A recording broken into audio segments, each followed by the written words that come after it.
we can see with time-lapse photography that everything in the sky appears to be rotating around the earth. Every single star, every single celestial object appears to be rotating in unison, rotating together in the same direction around the earth. And the only things in the sky not seeming to follow that path of rotation are meteors, shooting stars, which we also constantly see moving through the sky. If you take a time lapse of the sky, you're going to see dozens of shooting stars moving through the sky just within 1 hour of a time lapse. And again, they're moving at a different speed and a different angle than the constant rotation of everything else that we can see, which is letting you know that there are definitely celestial objects moving independently in the sky, in space. But from our perspective, at least about 90% of everything in the sky appears to be rotating around the earth in the same direction, in unison, in a circular motion. This constant rotation, constant circular motion of just about everything in the sky. So again, from our perspective on Earth, just about everything appears to be rotating in unison. Now, right here on Earth, one of the things that can replicate a similar perspective is a gyro tower. As it moves up into place, as it rises up into place, begins to spin in place.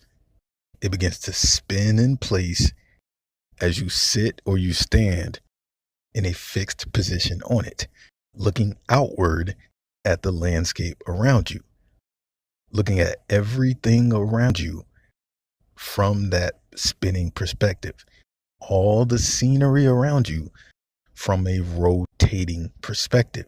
So again, once that gyro rises to its highest point, with you stationary on it, looking outward, and it begins to slowly spin in place, from your perspective, it's going to look like the landscape around you is rotating.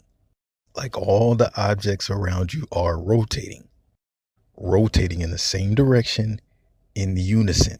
It's going to look like everything is rotating around you. Everything except things like cars that you know are moving independently at a different speed and at a different path. But from your perspective, sitting stationary on that spinning gyro, it's going to seem like about 90% of everything around you is rotating. Like just about everything is rotating.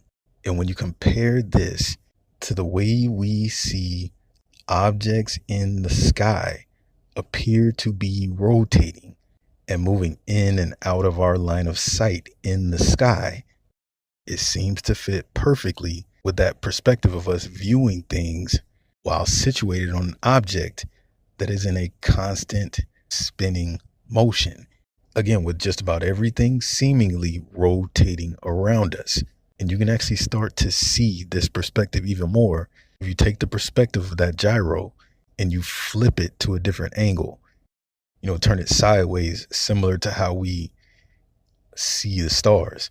And again, you can see how everything appears to be moving in unison.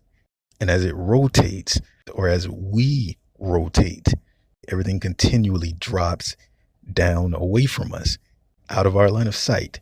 Again, as we sit stationary on this spinning object, rotating at that particular angle. From our perspective, this is how it would appear to be, how everything would appear to be moving around us. We know the sky appears to rotate in different directions in different parts of the earth. Again, you can take that rotating gyro perspective, you can flip it around to match those same angles that we see the sky rotate in different parts of the earth. Again, you can see how from our perspective, how it would look like just about everything is rotating around us and slowly moving out of our line of sight as we look out at the landscape around us on an object that is in a continuous spinning motion. And again, we know depending on where you are on the earth, the sky appears to rotate in different directions. We know closer to the poles, the sky appears to rotate clockwise and counterclockwise in a near perfect circle. At areas between the pole and the equator, the sky appears to rotate almost at an angle, at an up and down angle. It appears to be going up closer to the north and down closer to the south. And for places at the equator, which, would be the middle of a spherical rotating object, the sky appears to rotate in a straight line, right to left or left to right. Left to right, closer to the south, right to left, closer to the north. So again, depending on where you are on the earth, you have different perspectives of this apparent rotation of the sky. Again, a near perfect circular motion closer to the poles, where you would expect the top and bottom of a spinning spherical object to be, going clockwise and counterclockwise, just like we would expect to see on a rotating object. The sky moving at that slight slant up and down between the poles and the equator, slanting slightly up at the north and slanting slightly down at the south.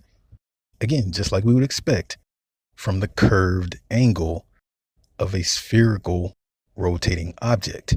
A straight line, left to right and right to left at the equator. Right to left, closer to the north, left to right, closer to the south.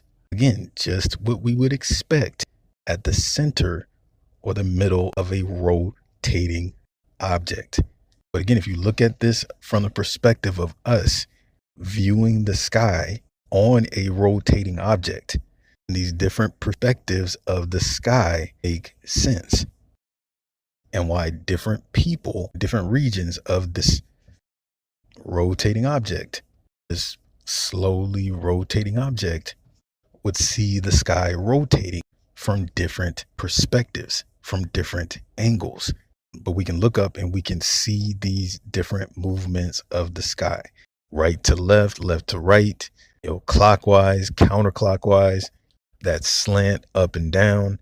And when you put all these perspectives of the sky together, it is clearly outlining a sphere, which is why in astronomy, the sky is referred to as the celestial sphere, because everything moves and appears to be orientated in the form of a sphere. Again, as we look at the sky from these different angles, from these different regions, from these different hemispheres, it is clearly giving us the outline of a spherical object, a 360-degree spherical object that is in a constant state of rotation, constantly turning in the same direction, while we move with it and view that rotation from the perspective of the sky.